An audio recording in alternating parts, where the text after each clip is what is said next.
এমন অবস্থায় আমার যাত্রা পথে আমি একটা কবর থেকে জান্নাতের সুঘ্রাণ পাইলাম। জান্নাতের সুঘ্রাণ পাওয়ার পর আমি জিবরিল আলাইহিস সালামকে জিজ্ঞাসা করলাম, ও ভাই জিবরিল, এটা কিসের ঘ্রাণ? কবর থেকে জান্নাতের সুঘ্রাণ আসে কেন? ঘটনাটা আমাকে স্পষ্ট করে খুলে বলো। জিবরিল আলাইহিস সালাম বলে, ও আল্লাহর নবী, ও পয়গম্বর, এটি হচ্ছে ফেরাউনের জামানায় ফেরাউনের এক দাসী যে আল্লাহ তাআলার প্রেমে পাগল ছিল, তার কবর এটা। তখন আল্লাহর পয়গম্বর বলে, ও ভাই জিবরিল, ঘটনাটা আমার কাছে খুলে বলো। জিবরিল আলাইহিস সালাম বলে, ও পয়গম্বর, খুলে বলছি, শুনেন কি হয়েছে। জিবরিল আলাইহিস সালাম বলে, ফেরাউনের যুগে ফেরাউনের একজন দাসী ছিলেন, নাম ছিল মাশেতা। তার কাজ ছিল ফেরাউনের কন্যার কেশ বিন্যাস করা, অর্থাৎ তার কাজ ছিল ফেরাউনের কন্যার চুল আশ্রে দেওয়া। এইভাবে আল্লাহর গোলাম, আল্লাহর বান্দি ফেরাউনের কন্যার কেশ বিন্যাস করে জীবন যাপন করত। এইভাবে কেশ বিন্যাস করতে করতে একদিন চুল আশ্রয় দিতে দিতে তার হাত থেকে চিরুনিটা মাটির মধ্যে পড়ে যায়। পড়ে যাওয়ার পর তার মুখ ফসকে বেরিয়ে যায়, বিসমিল্লাহির রহমানির রহিম, এই আল্লাহর নাম বলে, বিসমিল্লাহ বলে সে মাটি থেকে তার চিরুনিটা হাতে উত্তোলন করে। উত্তোলন করার পর ফেরাউনের কন্যা বলে, ও দাসী, ও আমার পিতার দাসী, তুমি এইটা কার নাম লইয়া চিরুনিটার ভিতরে হাত দিলা? কার নাম লইয়া তুমি চিরুনিটা উঠাইলা? যেখানে তোমার আমার বাবার নাম নেওয়া উচিত ছিল, তুমি কাকে প্রভু মানো? স্পষ্ট করে বলো। তখন আল্লাহর এই বান্দি, আল্লাহর এই গোলাম মনের মধ্যে ইমানের জুজবার ধরে রাখতে পারতেছে না, হককে আর দিলের মধ্যে ধামা চাপা দিয়ে রাখতে পারছে না। সে তখন কোনো কিছু ভয় না করে বলিষ্ঠ কণ্ঠে বলে ফেললো, ও ফেরাউনের কন্যা, শোনো, যদি তুমি আসলেই শুনতেই চাও, তাহলে আমি বলছি, আমি কোন রবের ইবাদত করি, কোন রবকে আমার প্রভু মানি। এই কথা বলে আল্লাহর গোলাম, আল্লাহর বান্দি বলে, ও ফেরাউনের কন্যা, তুমি শুনে নাও, আমি ওই আল্লাহ পাকের ইবাদত করি, যে আল্লাহ পাক হলেন এক, যে আল্লাহ পাক আমাকে সৃষ্টি করেছেন, তোমাকেও সৃষ্টি করেছেন। শুধু তাই না, তোমার পিতা ফেরাউনকেও সৃষ্টি করেছেন। মাশেতার মুখ থেকে যখন এই ধরনের কথা শুনে, তখন ফেরাউনের কন্যার মেজাজটা আরো গরম হয়ে যায়। ফেরাউনের কন্যা বলে, ও মাশেতা, তুমি এগুলো কি বলছো? আমি কি আমার বাবাকে বলে দেবনি? মুহতারাম হাজিরিন, এটি ছিল ফেরাউনের কন্যা, তার মেজাজ তো হবে ফেরাউনের মতো, ঠিক কিনা? ফেরাউনের কন্যার মেজাজটাও ফেরাউনের মতো। তখন ওই কন্যাটি তৎক্ষণাৎ দৌড়ে যায়, বলে, ও পিতা, তোমার এই বান্দি, তোমার এই দাসী গোলামের বাচ্চা গোলাম তোমাকে প্রভু বলে মানে না, সে অন্য আরেকজনকে প্রভু বলে মানে। তুমি ছাড়া আর কোন রব আসেনি, তুমি ছাড়া আর কোন প্রভু আসেনি।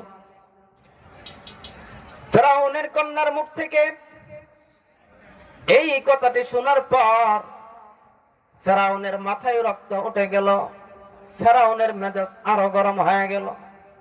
যেখানে ফেরাউন দাবি করে যে আমি এই দুনিয়ার খোদা, আমি মানুষের খোদা, সবার খোদা আমি, সেইখানে এই মহিলাটি নাকি, এই দাসীটি নাকি অন্য আরেকজনকে খোদা মানে। ফেরাউন তখন রাগান্বিত হয়ে যায়। রাগান্বিত হওয়ার পর বলে, ও আমার সৈন্যরা, মাশেতাকে রাজ দরবারে নিয়ে আসো।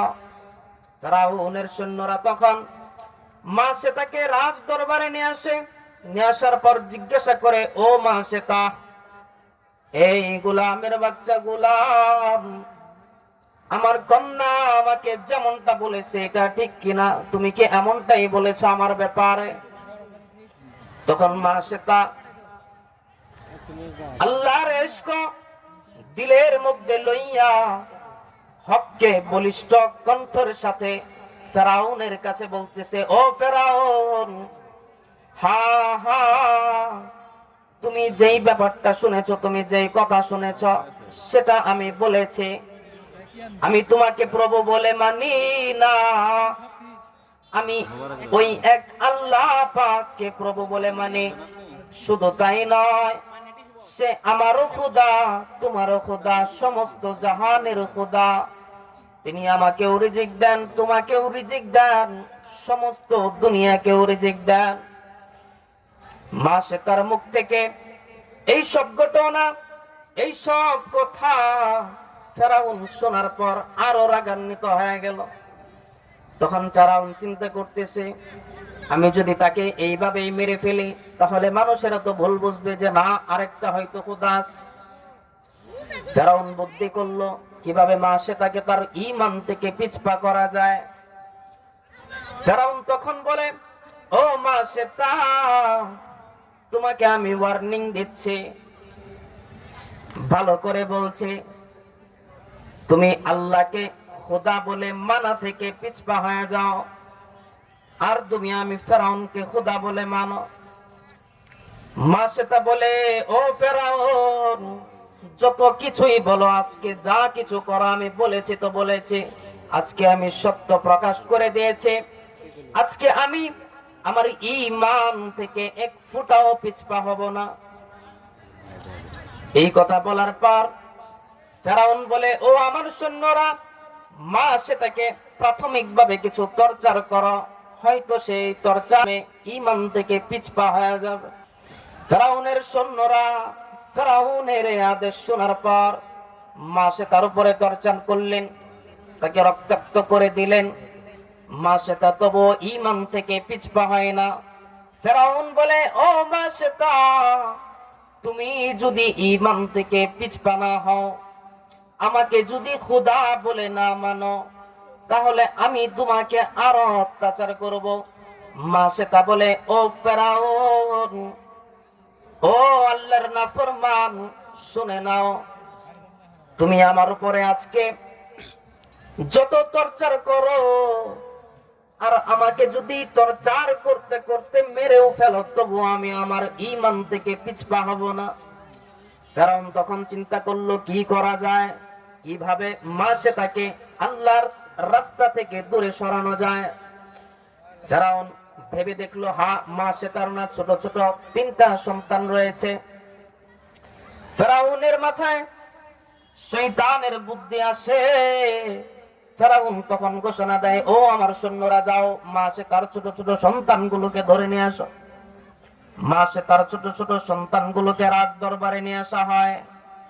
নিয়ে আসা হওয়ার পর ফেরাউন বলতেছে মা শ্বেতাকে, ও মা শ্বেতা, ঈমান থেকে সরে আসো, না হয় কিন্তু আমি অন্য অ্যাকশন নেব। মা শ্বেতা বলে, না, আমি কোনোভাবে আজ ঈমান থেকে পিছপা হব না।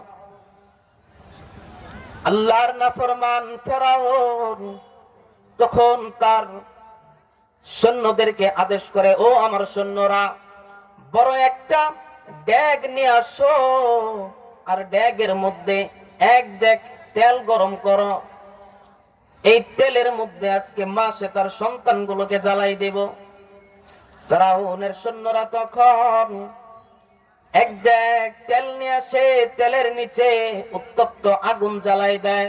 তেলটা যখন টকবক করতে থাকে, আল্লাহর নাফরমান জালেম বাদশা ফেরাউন তখন মা শ্বেতার এক সন্তান, ছোট সন্তান, হাঁটতে পারে এমন সন্তানকে কুলের উপরে চড়ায়, মানে হাত দিয়ে ধরে, হাত দিয়ে তেলের উপরে ধরে।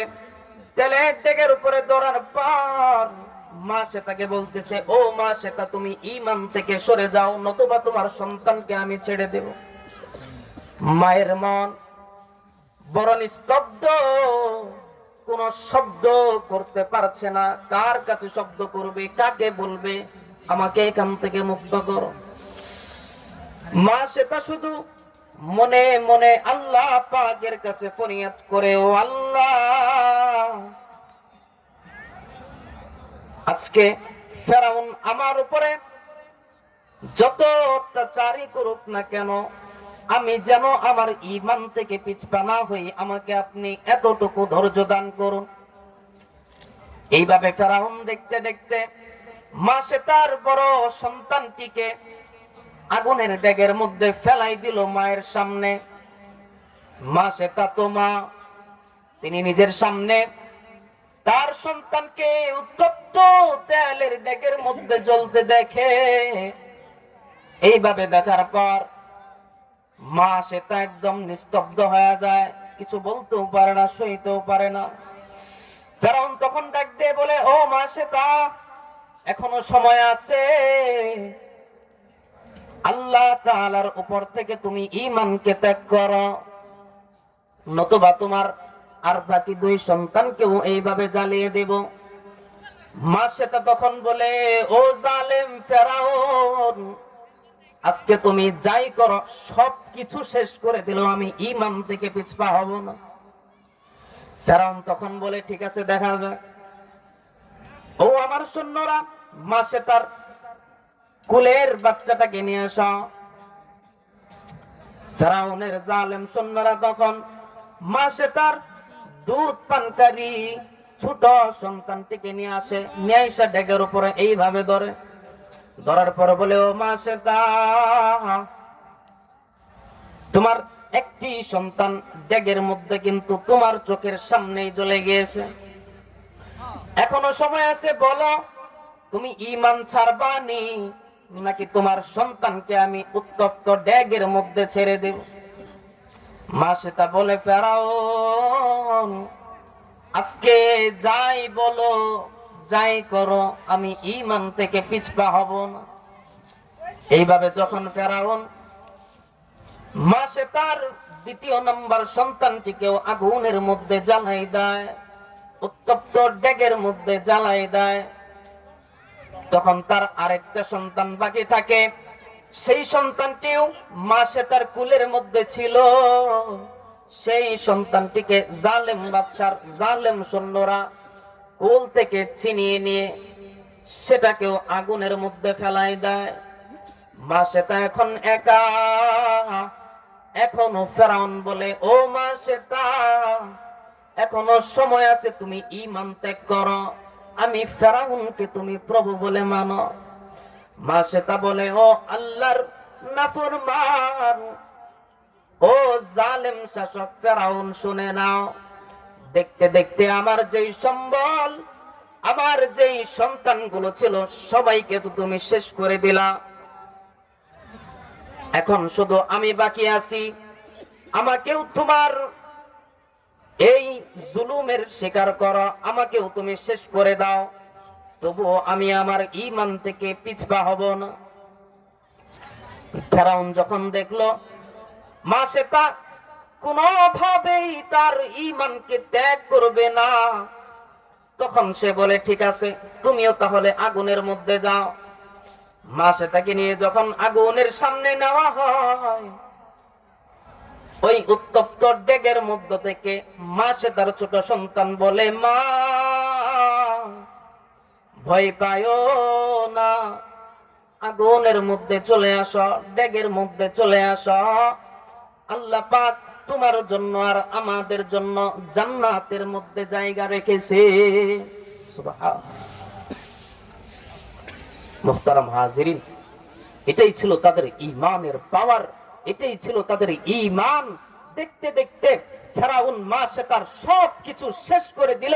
যেই তিনটা সন্তান ছিল এই সন্তানগুলোকেও আগুনের মধ্যে জ্বালিয়ে দিল, কিন্তু মা সেটা তবুও ঈমান থেকে পিছপা হলো না। আল্লাহু আকবার। এমনই ছিল তাদের ঈমান। আমরা যদি দেখি সাহাবা ইকরামের ঈমান কেমন ছিল, তাহলে দেখতে পারি সুমাইয়া রাদিয়াল্লাহু তাআলা আনহা, যাকে কাফেরেরা, যাকে আবু জাহেল তিনার লজ্জাস্থানে বর্ষা মেরে নিহত করেছেন, এইভাবে তাদেরকে হত্যা করেছেন, তবুও তারা ঈমান থেকে পিছপা হন নাই। আমরা যদি দেখি বিলাল রাদিয়াল্লাহু তাআলা আনহুর জীবনী, তাহলে দেখতে পারি উমাইয়া বিন খালদ বিলাল রাদিয়াল্লাহু তাআলা আনহুকে উত্তপ্ত মরুভূমির উত্তপ্ত বালির মধ্যে উলঙ্গ করিয়া চিৎ করিয়া রেখে দিয়েছেন, শুয়াইয়া রেখে দিয়েছেন, আর তিনার পিঠের উপরে বা বুকের উপরে বড় পাথর রেখেছেন। এমন হয়ে গেছে যে বিলাল রাদিয়াল্লাহু তাআলা আনহুর পিঠের চামড়া ঘষে ঘষে শেষ হয়ে গেছে, কিন্তু তবুও তিনার মুখ থেকে বারবার একই শব্দ উচ্চারিত হয়েছে, আল্লাহু আহাদ, আল্লাহু আহাদ। মুহতারাম হাজিরিন, লক্ষণীয় বিষয় হলো তারা ইসলামের জন্য, তারা দ্বীনের জন্য, তারা ঈমানের জন্য এত কিছু সহ্য করেছেন। হাসি মুখে তাদের জীবনটাকে বিসর্জন দিয়েছেন, হাসি মুখে তাদের জীবন ত্যাগ করেছেন। কি জন্য ত্যাগ করেছেন? শায়ের রাহমাতুল্লাহ আলাইহি বলেন, কবি বলেন, ফার্সি শায়ের, তিনি বলেন, ফসসি সলদরি মানা মুহাক্কিক শুধু বখাকানি কে দম্বা খুদা বুদান বেহাজ তখতে সুলাইমানি। যে আল্লাহ তাআলার সাথে সম্পর্ক হওয়া, আল্লাহ তাআলার সাথে ভালোবাসা হওয়া, আল্লাহ তাআলার উপরে ঈমান রেখে জীবন ত্যাগ করা, এটা যে কত মুহাব্বতের, এই শের থেকেই বোঝা যায় যে শায়ের রাহমাতুল্লাহ আলাইহি বলেছেন যে পয়গম্বর সুলাইমান আলাইহিস সালামের সারা দুনিয়ার বাদশাহিত্ব পাওয়ার থেকে, সারা জীবনের জন্য পাওয়ার থেকে আল্লাহ তাআলাকে এক সেকেন্ডের জন্য পাওয়া, আল্লাহ তাআলার সাথে এক সেকেন্ডের জন্য ভালোবাসার সম্পর্ক কায়েম করা, এটা হাজার হাজার গুরুত্তম। সুবহানাল্লাহ। মুহতারাম হাজিরিন, আজকে বড় আফসোস আমাদের ঈমানের প্রতি। আমরা এমন যুগে পৌঁছে গিয়েছি যেই যুগে আল্লাহর রাসূলের ভবিষ্যৎবাণী, আল্লাহর রাসূলের হাদিস, যে এমন একটা যুগ আসবে যেই যুগে হাতের উপরে জ্বলন্ত আঙ্গারা, জ্বলন্ত কয়লা রাখা সহজ হবে, কিন্তু মুমিনের জন্য ঈমান রাখা সহজ হবে না। এই সময়টা এসে গেছে। এই জন্য মুহতারাম হাজিরিন, কিয়ামতের দিন আমাদেরকে বাঁচতে হবে। আর হাদিসের মধ্যে আসছে যে এক পর্যায়ে আল্লাহ পাক রব্বুল আলামিন জান্নাতে যাওয়ার জন্য ওই সমস্ত লোকদেরকে নিয়ে আসবেন যাদের ভিতরে সরিষার দানা পরিমাণও ঈমান থাকবে। তাই এই কঠিন যুগে, এই কঠিন জামানার মধ্যে আমরা যেন জান্নাতে যাওয়ার জন্য অতটুকু ঈমান আপাতত নিয়ে যেতে পারি। আল্লাহ তাআলা আমাদেরকে ঈমানের সাথে মৃত্যু হওয়ার তৌফিক দান করুন, সারা জীবন ঈমানের সাথে থাকার তৌফিক দান করুন। ওয়া আখির দাওয়ানা আলহামদুলিল্লাহি রাব্বিল আলামিন। আসসালামু আলাইকুম ওয়া রাহমাতুল্লাহি ওয়া বারাকাতুহু।